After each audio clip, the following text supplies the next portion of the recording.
Well, I remember the rain from last year, and we had to wait till Monday to get it in. But it is good to come back. It's been a good track for me, and yeah, ready to get started. Hopefully the rain is a good sign. Maybe a little bit looking like last year. Maybe it'll be good luck this year.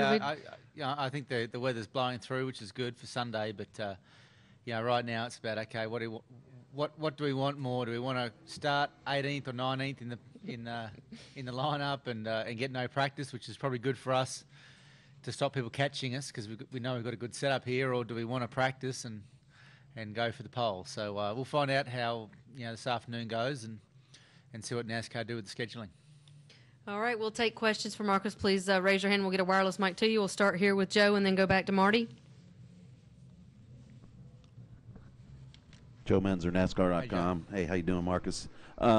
Just talk a little bit about how important that win was, not just for you personally, but really as a sort of a springboard for RPM in general. Yeah, look, RPM have been doing fantastic, and we're not a super team, but we're a really strong two-car team, probably one of the strongest out there right now, and we're proud of winning the race here last year, and we're pleased with how we've gone this year. We've had, as a company, a front row lockout there at Charlotte, and we've had 3 pole positions in the company, and we're looking for more wins and more top fives and all that good stuff. So it feels good to be part of this team, but we keep sort of looking towards the future, and the future is more performance like we've got going, and more results. We feel like we've had a good year, not a great year, and we need to finish off really strong in 2012. Okay, we'll take our next question from Marty. Hey, Marty. I can hear you, but not through the microphone. We can't hear you. It doesn't matter. No. I'm plenty loud. Try it again, Marty. He's got it. Bueller? Okay. There you go. I know every time you come road racing, you very much look forward to it because of your prowess at it. I'm wondering how much more you're looking forward to Sunday, given the disappointment that happened in June in Sonoma.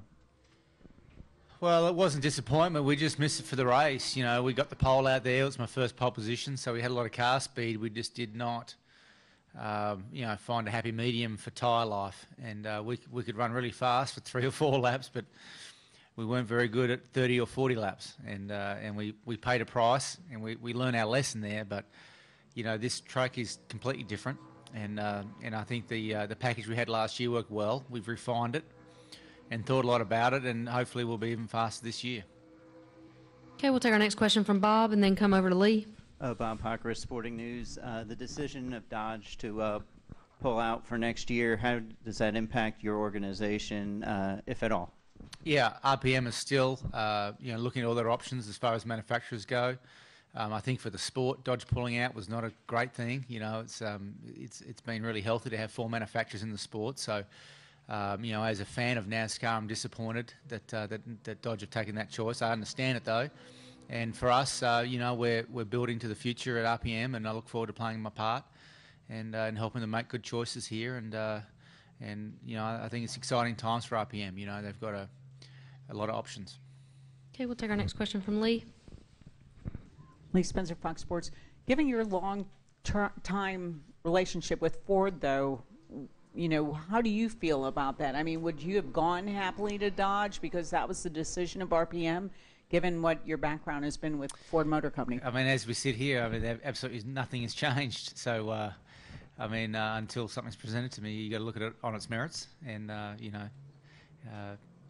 the whole Dodge thing, it didn't come through, right? So there was nothing to look at. Okay, we'll take our next question from Claire right here in the middle. Claire Belang, Sirius XM NASCAR Radio. I'm doing an update for our sports stations about the road racers racing at the Glen. How could you possibly define to other athletes who are in the NFL or NBA or, play baseball, what it's like to race in a car at Watkins Glen as an athlete? Well, there's a lot more going on as far as what you need to do behind the wheel. You've got a lot more braking and technique under brakes as well, trying to keep the car from locking the tyres up, and downshifting, looking after the gearbox, looking after the car. So, you're trying to ride a bull and keep it somewhat under control. You know, the car is really powerful, and it wants to buck and kick and throw you off every corner, and you've just got to manage that. You've got to really control the brutality of a Sprint Cup car. I don't think anyone who has raced a car or has watched car racing can fully appreciate how difficult these Sprint Cup cars are to get around a road course. I mean, they're just really heavy, they're really powerful, they've got not enough brakes and not enough downforce. I mean, there's just a lot of stuff going on with a really small tyre. I mean, the tyre that we have on the car is very small compared to the weight we carry, and that's what makes our sport so great, whether it's road racing or Bristol or Michigan.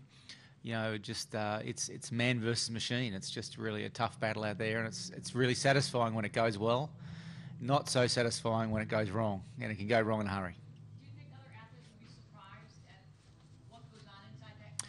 Yeah, I'm sure they would be, and like any sport at the top level, you know, there's a lot more to it than what meets the eye. And as far as, you know, race car drivers go, we don't complain much. You know, outside of our own team, because we can constantly complain about the car handling to our team, right? So the balance for us is that, you know, we know what we're in for. We know it's going to be really hot, really loud, and brutal out there, and we're racing against drivers that you know, want to take your paycheck away from you, and it's just the way it is, and we just get on with our business. All right, questions for Marcus? All right, we'll take one here from Mike. When it comes to road racing in the rain, we remember your race at Montreal with Carl Leder. It was one of the great races I've ever seen. What's it like to race one of these cars in the rain? When, I mean, there was a lot of standing water there, obviously, and it's just wet out here. What's that like? Yeah, that particular battle there with Carl was fantastic, and I actually remember we could pull a gap when it was raining. It was when it was dry, when we were out there on our wet weather tyres, that I had a tough time. And you know, when the track's wet or the track's dry, you can manage that pretty easily. As far as you know what grip you've got, you know how deep to brake, and you know how hard to hit the accelerator pedal and all those things, because you can learn it. But when the track's drying or going from dry to wet, it's that in between that's really difficult to get the job done, because every corner, every lap, it's different. And so as the track's drying, you're taking more chances, and every time you say, okay, last time I could brake at the 400-yard marker. This time I know the track's drier, I need to brake at 350. But until you get there, you don't really know what condition that track's in. Someone could have slid across and brought some fresh water across the track at the apex or whatever. So for me, it's the drying or the wetting of the track that's the most challenging part when you have to race through it. But, you know, I grew up in the rain. From Tasmania, we pretty much have water all around us, and it was always wet, so you know, I'm used to that. I've grown up racing in the rain, whether it's on a go-kart or a heavy stock car. I can adapt, and that's really one of the best aspects of wet weather driving, is you have to adapt. You can't do the same thing every lap.